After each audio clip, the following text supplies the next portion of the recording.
വന്നിട്ടുണ്ട്, അതായത് 1.9 കേട്ടോ, അങ്ങനെയാണ്. അപ്പോൾ ഈ ഭാഗത്ത് നമ്മൾ അന്വേഷിച്ച് ചെക്ക് ചെയ്യുമ്പോൾ ആ സമയത്ത് 277 സബ് കിട്ടിയിട്ടുണ്ട്. എനിക്ക് 10% വളരെ കുറവാണ് കേട്ടോ. ഇതല്ലേ ആ ഒരു ടൈം, നമ്മൾ ആ ഒരു ടൈം. അപ്പോൾ ശരിക്കും നമ്മുടെ വാച്ചർ കാണേണ്ടത് എവിടെയാണെന്ന് വെച്ച് കഴിഞ്ഞാൽ ഇവിടെയാണ്. ഈ ഒരു മണിയുടെ ചിഹ്നം കാണിച്ചില്ലേ, അവിടെ ചെന്നിട്ട് ഇവിടെയാണ് കണ്ട, ഇവിടെ കണ്ട നിങ്ങൾ, ഇവിടെയാണ് നമ്മുടെ അത്. ഇപ്പോൾ ഇവിടെ എനിക്ക് എന്താണ്, ഇവിടെ യൂട്യൂബിൻ്റെ നിയമം അനുസരിച്ചിട്ട് നമുക്ക് 1000 സബ് വേണം. ഓക്കെ, 1000 സബ്ബാണ് ഫുൾ മോണി ആവാൻ വേണ്ടിയിട്ട്. 1000 സബ്ബാണ് വേണ്ടത്. ഹാഫ് മോണിയുടെ കാര്യം ഞാൻ പറയാം കേട്ടോ. ഫുൾ മോണിയെ സംബന്ധിച്ചാണ്, ഫുൾ മോണിക്ക് 2 രീതിയിലാണ് ഫുൾ മോണി ഉള്ളത്.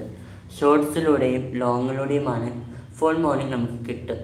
നിങ്ങളൊരു ഷോർട്സിൻ്റെ ചാനലാണ് എങ്കിൽ നിങ്ങൾക്ക് ഉറപ്പായിട്ടും നമുക്ക് മോണി ആവാനായിട്ട് പറ്റും.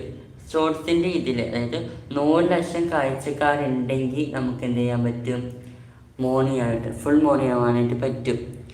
അതുപോലെ തന്നെ 1000 സബ് വേണം കേട്ടോ. അതാണ് ഷോർട്സിൻ്റെ നിയമത്തിലുള്ളത്. പിന്നെ എന്താണ് ഉള്ളത് എന്ന് വെച്ചാൽ ഹാഫ് മോണിഫിക്കേഷൻ്റെ കാര്യം. ഹാഫ് മോണിഫിക്കേഷനും ഇതേപോലെ തന്നെ 2 രീതിയിലുണ്ട്.